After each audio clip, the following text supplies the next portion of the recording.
ಅಲ್ಲೇ ಟಾಸ್ಕು ಮಾಡಿಸ್ಬೋದು, ಅದು ಒಂಥರ ಬೇರೆ ಟಾಸ್ಕ್ ಮಾಡಿಸ್ಬೋದು. ಸೊ ಇಷ್ಟೊಂದು ಕ್ಯಾಮ್ರಾಗಳು ನಾನು ಹೋಗಿದ್ನಲ್ಲ, ಹೆಂಗೆ ಹೋಗ್ತೀವೋ ಹಂಗೆ ಕ್ಯಾಮ್ರಾಗಳು ಟ್ರ್ ಅಂತ ಎಲ್ಲ ಕಡೆ ಹಿಂಗೆ 360 ಡಿಗ್ರಿ ರೊಟೇಟ್ ಆಗ್ತಾಯಿದ್ವು. ಆ ಥರದ ಎಫೆಕ್ಟ್ ಇರಲಿಕ್ಕಿಲ್ಲ. ಆಮೇಲೆ ಒಬ್ಬ ಕ್ಯಾಮ್ರಾಮನ್ನು ಕಾಣಲ್ಲ ನಿಮಗೆ ಅಲ್ಲಿ. ಹೌದು ಮೇಡಮ್.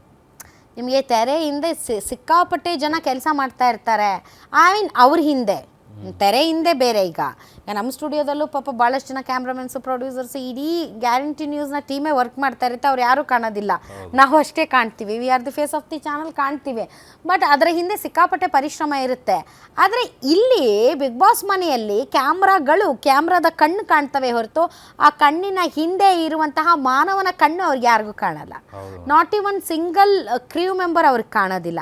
ಯಾಕೆ ಅಂತಂದರೆ ಈಗ ಒಂದು ಲಿವಿಂಗ್ ಏರಿಯಾಗೆ ಇವಾಗ ನಾನು ಹೋದಾಗ ಲಿವಿಂಗ್ ಏರಿಯಾಗೆ ಹೋದೆ, ನನ್ನ ಬಿಟ್ಟರು ಮೇನ್ ಡೋರಿಂದ ನಾನು ಒಳಗಡೆ ಹೋದ ತಕ್ಷಣವೇ ಅಲ್ಲಿ ಒಂದು ರೂಮಲ್ಲಿ ಅಲ್ಲಿ ಕೂತ್ಕೊಂಡ್ವಿ.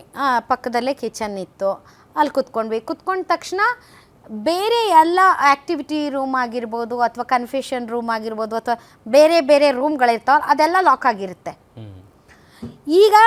ಈಗ ಆ್ಯಕ್ಟಿವಿಟಿ ರೂಮಲ್ಲಿ ಏನೋ ಒಂದು ಆ್ಯಕ್ಟಿವಿಟಿಗೆ ಒಂದು ಟೇಬಲ್ ಹಾಕಬೇಕು, ಅಲ್ಲಿ ಏನೋ ಒಂದು ಪ್ರಾಪ್ಸ್ ಇಡಬೇಕು, ಇನ್ನೊಂದು ಇಡಬೇಕು, ಮತ್ತೊಂದು ಮಾಡಬೇಕು ಅಂದರೆ ಅದನ್ನ ಕಂಪ್ಲೀಟ್ ಕ್ಲೋಸ್ ಮಾಡಿಕೊಂಡು ಅಲ್ಲಿ ಕ್ರ್ಯೂ ಮೆಂಬರ್ಸ್ ಹೋಗಿ ಅಲ್ಲಿ ಎಲ್ಲ ಮಾಡ್ತಾರೆ, ಸೆಟಪ್ ಮಾಡಿ ಬರ್ತಾರೆ.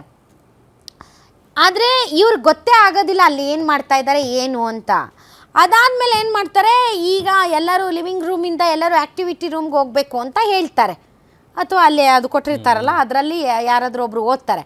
ಸೊ ಅವ್ರು ಇಲ್ಲಿಂದ ಇಲ್ಲಿಗೆ ಹೋಗ್ತಾರೆ, ಎಲ್ಲಿಗೆ ಆ್ಯಕ್ಟಿವಿಟಿ ರೂಮ್ಗೆ ಹೋಗ್ತಾರೆ. ಆ್ಯಕ್ಟಿವಿಟಿ ರೂಮ್ ಫುಲ್ ಕ್ಲೋಸ್ ಆಗುತ್ತೆ, ಅಲ್ಲಿ ಯಾರು ಇರೋದಿಲ್ಲ. ಮತ್ತೆ ಅಲ್ಲಿ ಬಿಗ್ ಬಾಸ್ ಧ್ವನಿ ಅಷ್ಟೇ ಕೇಳುತ್ತೆ. ಆಲ್ರೆಡಿ ಅಲ್ಲಿ ಕ್ರ್ಯೂ ಮೆಂಬರ್ಸ್ ಬಂದು ಎಲ್ಲ ಸೆಟಪ್ ಮಾಡಿ ಹೋಗಿರ್ತಾರೆ ಅಲ್ಲಿ ಏನೇನು ಆ್ಯಕ್ಟಿವಿಟಿ ಆಗಬೇಕು ಅಂತ.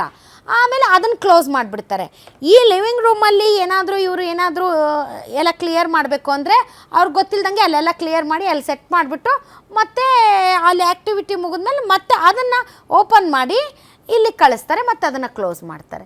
ಹೀಗೆ ಎಲ್ಲೂ ಕೂಡ ಒಬ್ಬ ಸಿಂಗಲ್ ಮನುಷ್ಯ ಕೂಡ ಅವ್ರಿಗೆ ಕಾಣಿಸ್ಕೊಳ್ಳಲ್ಲ.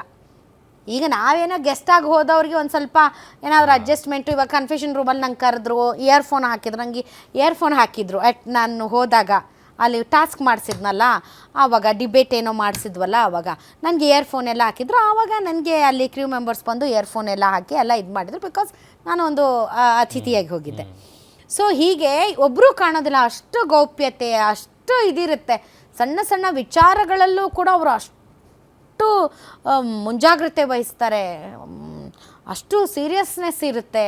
ಎಲ್ಲ ವಾಕಿ ಟಾಕಿಯಲ್ಲಿ ಮಾತಾಡ್ತಾ ಇರ್ತಾರೆ, ಪ್ರತಿಯೊಂದು ಮೂಮೆಂಟು ಪ್ರತಿಯೊಂದು ಕೂಡ.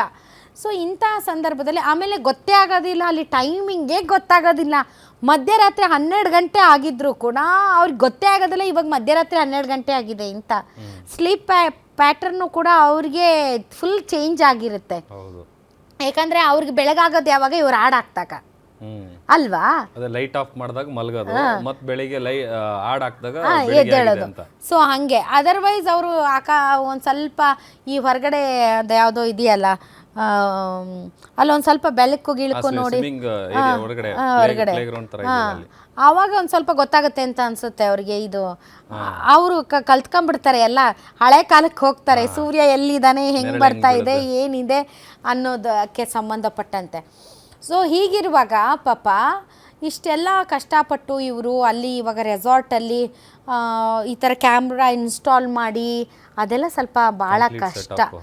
ನನಗನ್ಸಿದ ಮಟ್ಟಿಗೆ ಈಗ 3 ದಿನದ್ದು ಏನಾದರೂ ಫುಟೇಜ್ ಇಟ್ಕೊಂಡು ಅದನ್ನು ಪ್ಲೇ ಮಾಡಿ, ಏನು ನಿನ್ನೆದು ಇವತ್ತು ಏನು ಫುಟೇಜ್ ಇರುತ್ತೆ ಅದರಲ್ಲೇ ಒಂದಿಷ್ಟು ಎಪಿಸೋಡ್ಗಳನ್ನು ಮಾಡಿ ಕೋರ್ಟಲ್ಲಿ ಇದಕ್ಕೆ ಕ್ಲಿಯರೆನ್ಸ್ ತಗೊಂಡು ಆಮೇಲೆ ಶೋನ ಸ್ಟಾರ್ಟ್ ಮಾಡ್ತಾರೆ ಅಂತ ಅನಿಸುತ್ತೆ.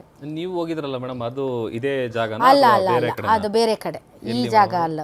ಅದೆಲ್ಲೋ ನನಗೆ ಗೊತ್ತಿಲ್ಲಪ್ಪ, ದೊಡ್ಡ ಆಲದ ಮರದ ಹತ್ರ. ಅದು ನನಗೆ ಕರೆಕ್ಟಾಗಿ ಅದು ಲೊಕೇಶನ್ ಏರಿಯಾ